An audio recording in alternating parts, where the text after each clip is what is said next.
वैसे तो अज्ञान भी खतरनाक है, पर किसी विवक्षा में प्रमाद के परिणामों को देख करके गुरुवर ने यह कहा है कि अज्ञान से ज्यादा खतरनाक प्रमाद है, क्योंकि आलस्य व्यक्ति का सबसे बड़ा शत्रु माना गया है। हाँ, आलस्य। आलसी आदमी कुछ भी नहीं कर पाता, उसको तो बहाना चाहिए। वो चाहता ही है कि कुछ कारण मिले, कुछ बहाना मिले और हम फ्री हो जाएं। नहीं, प्रमाद नहीं, सावधानी होना, अपने कर्तव्य में तत्पर होना, सतत उद्यमशील होना। श्रमण का नाम श्रम शब्द से ही तो बना है। श्रम करे सो श्रमण।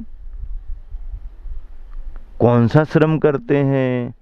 अरे बाबा, कोई खेती बाड़ी का श्रम नहीं करते हैं, कोई दुकान धंधा नहीं करते हैं, ये घर गृहस्थी के श्रम नहीं, लेकिन अपनी दिनचर्या को अप्रमत्त बनाए रखना और आवश्यकों का परिहार नहीं करना, समय पर आवश्यकों को करना,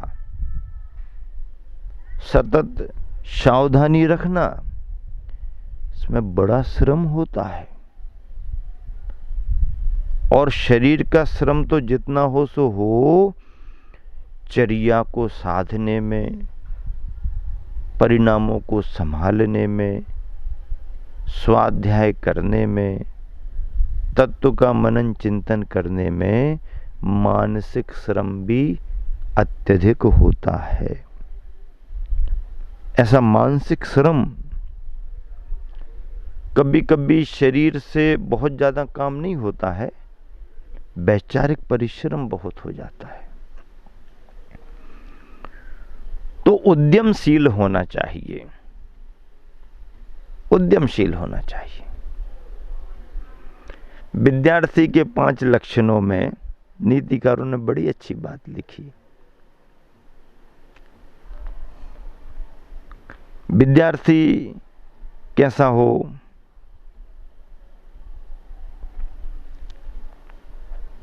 श्वान की तरह निद्रा लेने वाला हो,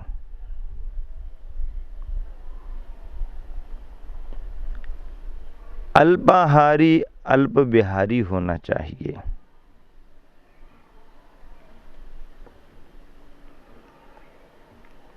और इसी के साथ में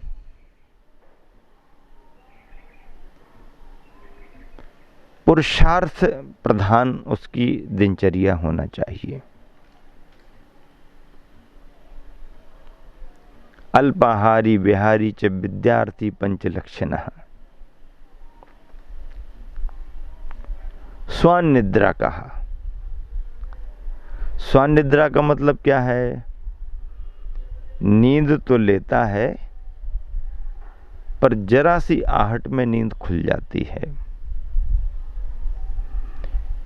श्रम को दूर करने के लिए, शरीर की थकावट को दूर करने के लिए निद्रा लेना जरूरी है। मुनि जनों की चर्या में भी विश्राम के लिए स्थान है। ऐसा नहीं है कि मुनिजन विश्राम नहीं करते हैं, विश्राम करते हैं, पर असमय में नहीं करते हैं, निर्धारित समय पर करते हैं, और निर्धारित समय तक ही करते हैं। विश्राम शरीर को स्वस्थ रखने के लिए आवश्यक है। तो ऐसा विश्राम तो करें, पर अल्प निद्रा, सावधानतया, सावधानी पूर्वक निद्रा विद्यार्थी के लक्षणों में ये सब बात आती है। प्रमाद शत्रु बतलाया गया है, तो इसका मतलब है उद्यमशीलता आपकी मित्र है। हालांकि अज्ञान बड़ा खतरनाक होता है, पर अज्ञानता से स्वयं का ही नुकसान होगा, सामने वाले का कोई जरूरी नहीं। लेकिन आलसी व्यक्ति के द्वारा उसका तो नुकसान होता ही होता है, सामने वालों का भी नुकसान हो जाता है। इसलिए गुरुवर कहते हैं कि अज्ञान उतना खतरनाक नहीं है जितना कि प्रमाद। अगला सूत्र ब्रह्मचर्य अकेलेपन का द्योतक है। एकांतवासा, एकांत साधना, क्योंकि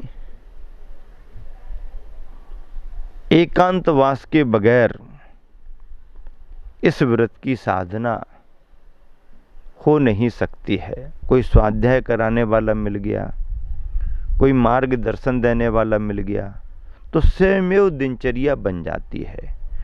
और पुराने समय में ये क्रम था, चाहे राजा का पुत्र हो, चाहे नगर श्रेष्ठी का बेटा हो, चाहे सामान्य बच्चा हो, शिक्षा के लिए उसको गुरुओं के पास गुरुकुलों में जाना पड़ता था। गुरुकुल की वो पद्धति, प्रणाली बच्चे के भविष्य को बनाने वाली होती थी। हालांकि बच्चे का भविष्य तो उसके अपने पुरुषार्थ से बनेगा, उसके भाग्य से बनेगा। ऐसा तो नहीं है कि जितने बच्चे गए सभी बच्चे बहुत कुशल हो जाएं, दक्ष हो जाएं। लेकिन कुशल और दक्ष तो तभी बनेंगे जब उनको वैसा वातावरण मिले। वातावरण मिलने पर कुछ ना कुछ लाभ तो होता ही है। शिक्षा के क्षेत्र में यदि कोई विद्यार्थी बहुत आगे न भी बढ़ पाए तो भी उसको अन्यान्य संस्कार तो मिल ही जाते हैं। कैसे उठना, कैसे बैठना, कैसे वार्तालाप करना, किस तरह से सबके बीच में घुल मिल करके रहना, बैर विरोधों से कैसे बचना, एक दूसरे का सहयोग कैसे करना, बड़े जनों के प्रति आदर बहुमान कैसे रखना, कैसे सेवा का भाव रखना, कैसे सेवा करना इत्यादि तो व्यवहारिक जो शिक्षा है उसे मिल ही जाती है और वही उसके लिए जीवन की पूंजी बन जाती है। और यदि उसका क्षयोपशम अच्छा है, बुद्धि अच्छी है, बुद्धि अच्छी होने के साथ भी दो बातें हैं। बुद्धि बहुत अच्छी है पर एकाग्रता नहीं रखता है, चंचल चित्त वाला है, तो भी मामला गड़बड़ होता है। एकाग्रता रखता है, चंचल चित्त नहीं है, पर उतनी उसकी प्रखर बुद्धि नहीं है, ग्रास्पिंग पावर उसका अच्छा नहीं है, तो एकाग्रता भी रखेगा तो वांछित लाभ उसको नहीं होगा। इसलिए श्रेष्ठ सफलता के लिए जरूरी होता है कि पहले तो हमारे अंदर का अपना उपादान ऐसा हो, हमारे अंदर की ऐसी योग्यता हो कि हम उस वातावरण से बहुत अधिक ग्रहण कर सकें। क्षयोपशम हमारा वैसा होना चाहिए, ग्रास्पिंग पावर हमारा वैसा होना चाहिए, और उसके साथ में फिर मन की एकाग्रता, विचारों की स्थिरता होना भी बहुत जरूरी है। अच्छे अच्छे विद्वान भी विचारों में स्थिरता नहीं ला पाते हैं। सुबह से उठ करके वो ये तय ही नहीं कर पाते हैं कि आज करना क्या है। बहुत सारे लोगों की समस्या, हर घर परिवार में ये समस्या, सुबह से उठने के बाद आधा पौन घंटे तक वो ये नहीं सोच पाते कि आज करना क्या है। और कोई व्यक्ति ऐसा रहता है कि आज सोने के पहले ही ये तय कर लेता है कि कल उठने के बाद से कितना कितना काम कितने समय तक हमको करना है। क्या करना क्या नहीं करना इतना सोचने का उसको समय ही नहीं है, वो तो उठा और अपने काम में लग गया। तो ऐसा जिसने अपना सुनिश्चित कर लिया है विचारों की स्थिरता से, लक्ष्य को बनाकर के यदि कोई कार्य करता है तो कम समय में और कम श्रम यानी मेहनत में उसे अच्छी उपलब्धियां होती हैं।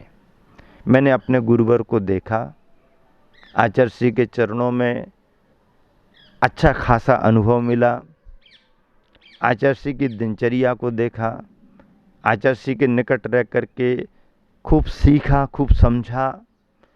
उन सब में मुझे ये लगा कि टाइमिंग जो आचार्य श्री की है वो कहीं आगे पीछे वो करते नहीं, समय पर पूरा ध्यान रखते हैं और समय का उपयोग करने की पूरी उनकी भावना रहती है। यही कारण है कि समयबद्धता के कारण अपने सारे कार्यों को इतनी व्यस्तताओं के बावजूद भी संपादित कर लेते हैं, उन्हें कहीं कोई बाधा महसूस नहीं होती। टाइमिंग आचार्य श्री की अपने हिसाब से चलती है। कई बार तो आचार्य श्री की दिनचर्या को देख के लोग घड़ी में ला लें तो भी चलेगा कि बराबर आचार्य श्री इस समय ये कर रहे, मतलब इतना इतना टाइम हो गया। आचार्य श्री घड़ी ना देखें तो भी उनको अंदाज रहता है कि कितना समय हो गया होगा। और एक अच्छे साधक का, सधे हुए साधक का, एक अच्छे विचारक का, स्थिर चित्त रखने वाले एक साधक का ये लक्षण है। और जिस लक्षणों में आचार्य श्री पारंगत हैं, आचार्य श्री ने अपनी दिनचर्या को जिस रूप में बनाया है, संघस्थ साधुजन भी उसी प्रेरणा में ढल रहे हैं, ढले हुए हैं और उन्हें ढलना भी आवश्यक रहेगा। क्योंकि आचार्य श्री ने जो अपने जीवन में साहित्य के क्षेत्र में, स्वाध्याय के क्षेत्र में या समाज को दिशा निर्देश दे करके जो भी बिंदु स्थापित कर दिए हैं, अब बस उसी पर आगे बढ़ने की ज़रूरत है। समय का उपयोग समय से होना चाहिए। अपने विचारों में स्थिरता, लक्ष्य निर्धारित कि भाई कितना काम करना, कितना काम करना, कितना काम करना। यही बात मैंने अपने गुरुवर से सीखी है। मुझे कभी ये नहीं सोचना पड़ता है कि इसके बाद क्या करेंगे, पहले से ही हमारा फिक्स रहता है कि इसके बाद मुझे ये करना। ना कर पाए वो बात अलग है, करने में विलंब हो जाए वो बात भी अलग है, लेकिन अपनी चौकी के पास बैठे और अपने ग्रंथों के पास बैठे तो मुझे ये मालूम है कि अब इसके आगे अपन को करना क्या है, कहाँ तक कर चुके हैं, उसके आगे क्या करना। और एक बात और है कि बहुत सारे लक्ष्यों पर केंद्रित होने से फिर हम आगे नहीं बढ़ पाते हैं।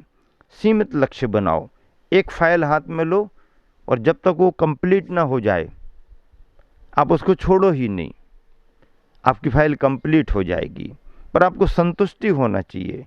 आपने अपना काम कर लिया है तो आपको संतोष होना चाहिए कि हमने बराबर कर लिया।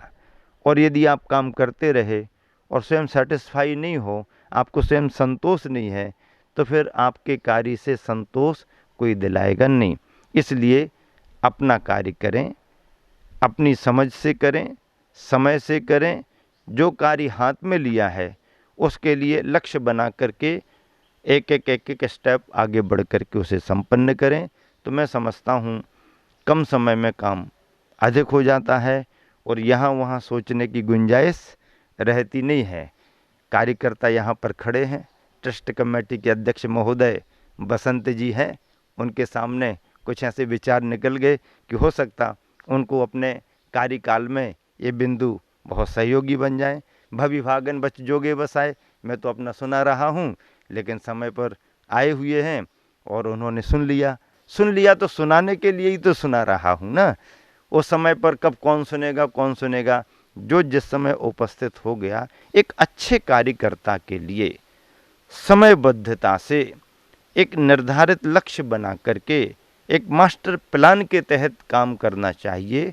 और जो व्यक्ति ऐसा काम करता है उसके कार्यों की सराहना होती है, कम समय में भी वो बहुत बड़े बड़े काम कर जाता है। इसी शुभ भावना से विराम देता हूँ। महावीर भगवान की। गुरुवर आचार्य श्री कह रहे हैं कि सभी व्रतों में श्रेष्ठ व्रतों के रूप में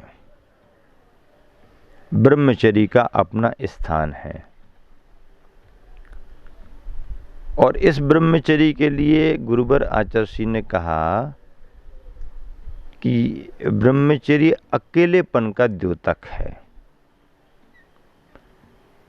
एकाकी जीवन में ही इस व्रत की उत्कृष्ट साधना हो सकती है। गुरुकुलों की जो प्रणालियां थीं वो इसी के अभ्यास के लिए थीं। बचपन का विद्यार्थी जीवन इसी अभ्यास में ढलने के लिए था। समय के अनुसार शिक्षा के मापदंड बदल गए, उद्देश्य बदल गए, पद्धतियां बदल गईं, इससे अंतर आ गया है। लेकिन प्राचीन शिक्षा प्रणाली में शिक्षा के साथ साथ जीवन को उस दिनचर्या में ढालने पर जोर ज्यादा दिया जाता था और उस विद्यार्थी के जीवन को ब्रह्मचर्य काल माना जाता था।